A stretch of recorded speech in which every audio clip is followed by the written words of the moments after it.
Hi everybody, Josiah here, also known as Chilling Silence, and today I want to talk to you about transaction fees. So in keeping with today's DigiFact, I wanted to dive in a little bit deeper about how the transaction fees actually work.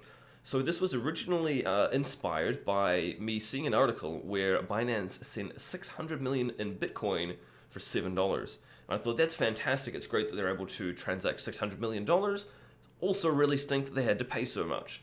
So a similar article actually came out a little while ago, here we go, 7 months ago, where a $99 million transaction on Litecoin network happened, and I believe it was 40 cents at the time. Let me have a quick look. Yeah, so the $99 million transaction was 40 cents. Again, that's not bad, but too much. So what we can do is if we go back here, we have the article, and they talk about it, and they say, you know, there was originally a transaction a couple of days prior. But anyway, if we bring up this actual transaction, the Bitcoin transaction, we can see here the fees, and the fees were approximately $7 US. Now, the reason that this is too much is because if we have a look over here at the size of the transaction, it's only 6,000 bytes.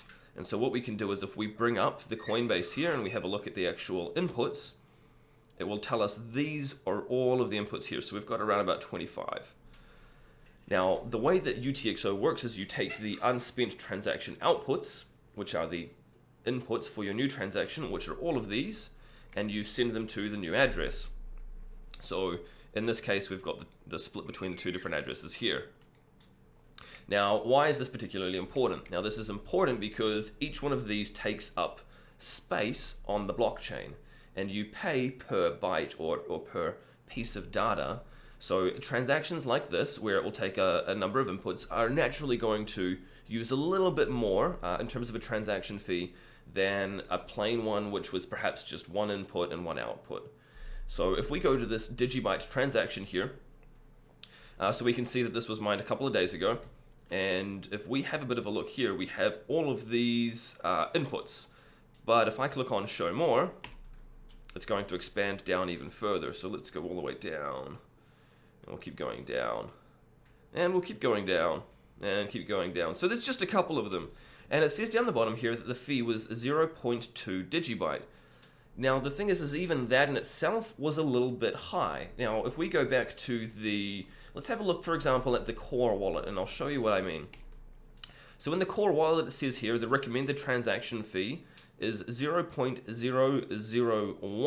DigiByte per kilobyte. Now, looking back at if we go to the very top of the transaction here, I'm not sure if this actually shows me the size. No, so this one won't show me the size of it. That's okay. But basically, so if we look, for example, at this Bitcoin one, and you can work it out, so this is, let's say, 6,000 bytes.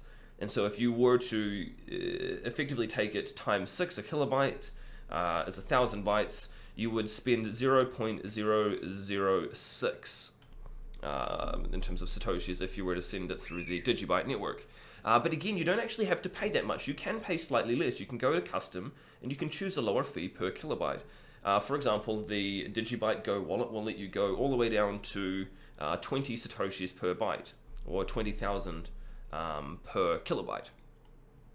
But so the interesting thing as well is, just in case you are curious, what you can do is you can take the transaction hash here, and you can put it into, what we'll do is DigiByte CLI, get raw transaction, paste the transaction hash in, add a 1 on the end, and it's going to give you all of the details for the transaction.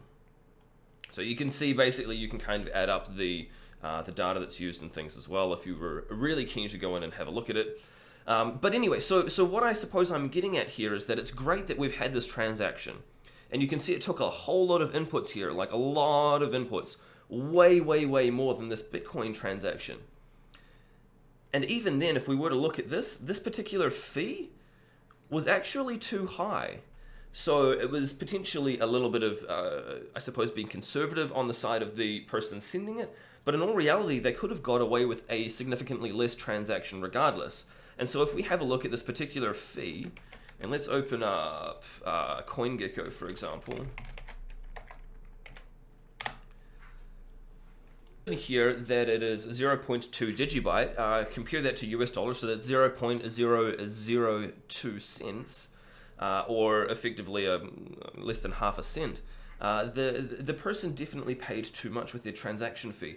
And so what happens, I suppose, is people kind of look at it and they say, well, you can't, based on the market cap of DigiByte currently trading at 150 million, it's not possible for you to send a larger transaction like this particular one that we were looking here, 600 million. Now, they would definitely be correct. But over time, as the market cap increases, and you'll see this, the decimal point will continue to move, you can also do likewise with the decimal point in this.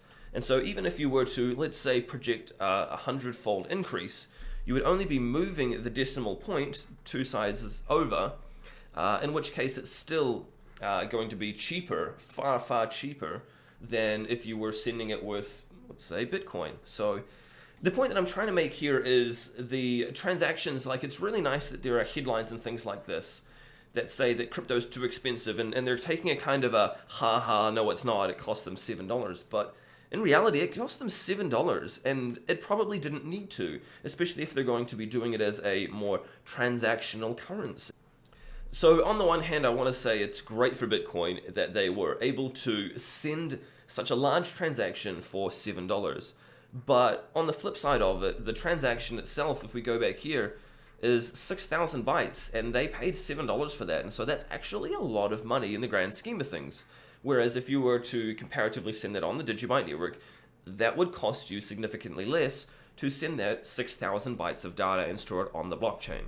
So I hope you've learned a little bit from this, a little bit about how the transaction fees work, and about why it's cheaper to send transactions on the DigiByte network. I'll talk to you in the next one. Cheers.